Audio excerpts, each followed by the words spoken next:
बिस्मिल्लाहिर्रहमानिर्रहीम। जी, आज की वीडियो में हम डिस्कस करेंगे कि इनकम टैक्स रिटर्न फाइल करने से पहले हम एक्सेल में किस तरह से वर्किंग कर सकते हैं। तो आइए शुरू करते हैं। जी, ये एक एक्सेल की फ़ाइल है। इसे आप अपने मुताबिक अमेंड भी कर सकते हैं और इसे आप कोशिश करें कि अगर पिछले साल की अमाउंट्स भी आपके पास हैं तो इसे कंपैरेटिव में बनाएं ताकि उसके एनालिसिस करने में आपको आसानी रहे। जी, और ये भी कोशिश करें कि पहले तमाम इंफॉर्मेशन आप कलेक्ट कर लें, उसके बाद आप इसे एक्सेल में बनाएं और उसके बाद आप अपनी रिटर्न फाइल करें।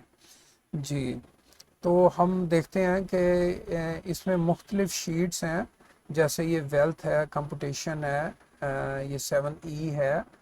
तो हम one by one in sheets को देखते हैं। तो सबसे पहले है ये वेल्थ।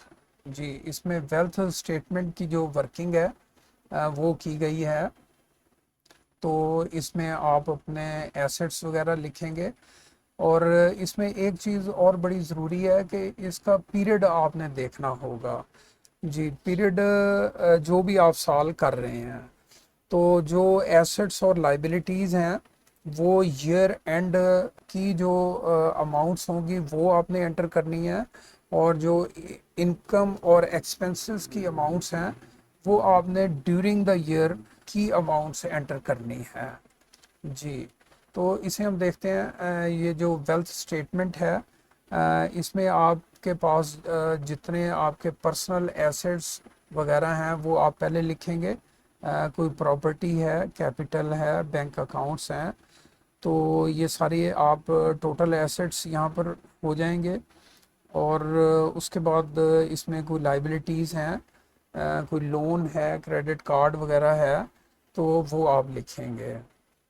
तो ये टोटल एसेट्स एंड लाइबिलिटीज़ आप इसमें एंटर करेंगे।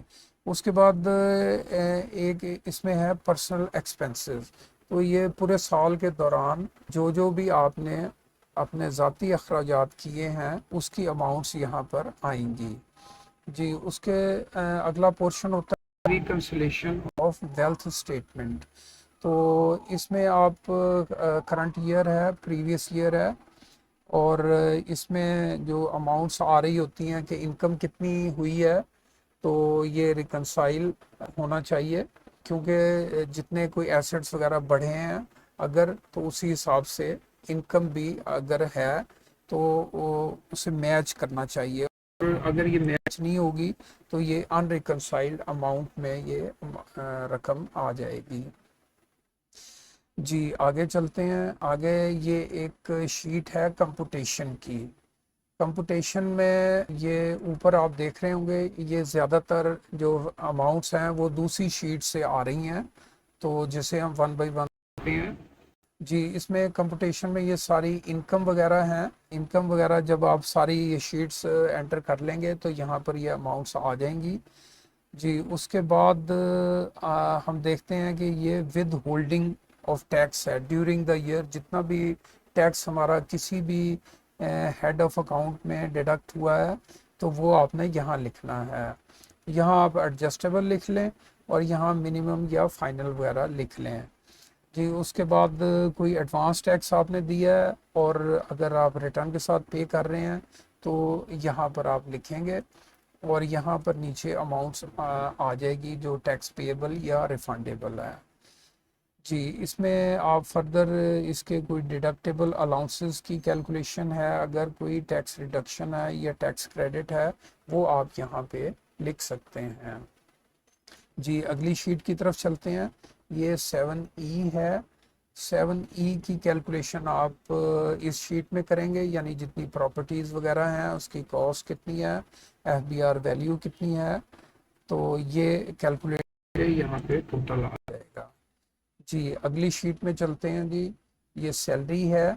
सैलरी में आप लिखेंगे, पहले आप अगर टोटल अमाउंट है तो वो यहाँ आप लिख सकते हैं, और अगर मंथली आपके पास अमाउंट्स हैं तो यहाँ पर आप अमाउंट्स लिखेंगे, तो टोटल अमाउंट यहाँ पर आ जाएगी।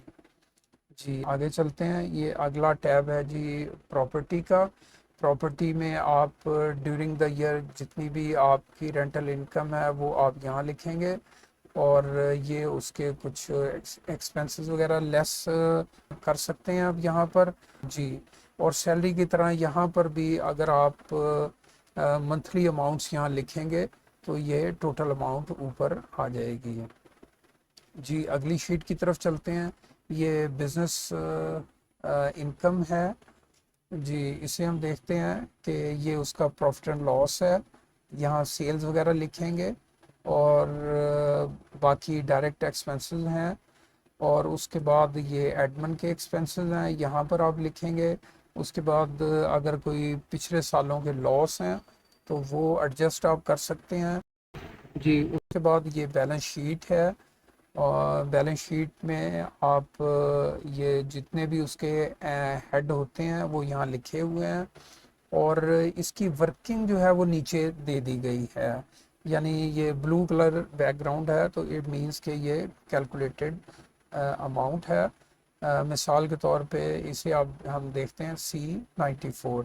ये नीचे इसके आप जो बैलेंस शीट के नोट्स वगैरह हैं वो यहाँ पे आप बना सकते हैं अलग-अलग। जिस तरह ये एडवांसेस एंड डिपॉजिट्स हैं तो ये C94 जैसे हमने यहाँ देखा था, तो ये अमाउंट्स यहाँ से आ रही है। इसी तरह दीगर हेड ऑफ अकाउंट के भी ये नोट्स टू बैलेंस शीट यहाँ पर मौजूद हैं जी। इसके बाद आप कैपिटल की कैलकुलेशन यहाँ पे कर सकते हैं। ये ओपनिंग कैपिटल कितना था, प्रॉफिट कितना है, इन्वेस्टमेंट कितनी हुई ड्यूरिंग द ईयर, और ड्राइंग वगैरह कितनी हुई जी। उसके बाद ये कोई बोरिंग वगैरह लोन की जो नोट्स हैं वो यहाँ पर है, और इसी तरह यहाँ तक ये बैलेंस शीट के नोट्स आते हैं जी। उसके बाद अगर आप सेल्स टैक्स में रजिस्टर्ड हैं तो मंथली परचेज और सेल जो है वो यहाँ पे आप लिख सकते हैं, और उसका टोटल यहाँ आ जाएगा जी। उसके बाद हम देखते हैं कि अगर आपका पार्टनरशिप का स्टेटस है तो यहाँ पर आप पार्टनर्स के कैपिटल वो भी कैलकुलेट कर सकते हैं जी। आगे चलते हैं। ये कैपिटल गेन है, यहाँ पर आप कैपिटल गेन जो है वो कैलकुलेट कर सकते हैं जी। इसके बाद ये इनकम फ्रॉम अदर सोर्सेज है जी। उसके बाद ये डेप्रिसिएशन है,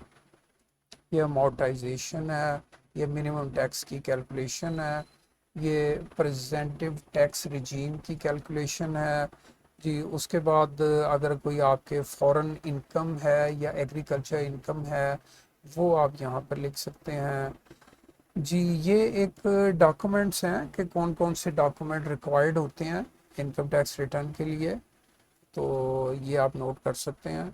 उसके बाद ये एक वर्किंग है कि अगर आप बिज़नेस करते हैं तो उसके यूटिलिटी की यहाँ आप डिटेल बना सकते हैं जी। इसी तरह जो यूटिलिटी पर्सनल हैं वो आप यहाँ पे डिटेल बना सकते हैं ताकि आप वेल्थ स्टेटमेंट में अमाउंट्स वगैरह लिख सकें जी। उसके बाद FBR की जो वेबसाइट है वहाँ पर एक मालूमात का पोर्शन होता है, वहाँ से आप इन्फॉर्मेशन लेके यहाँ लिख सकते हैं।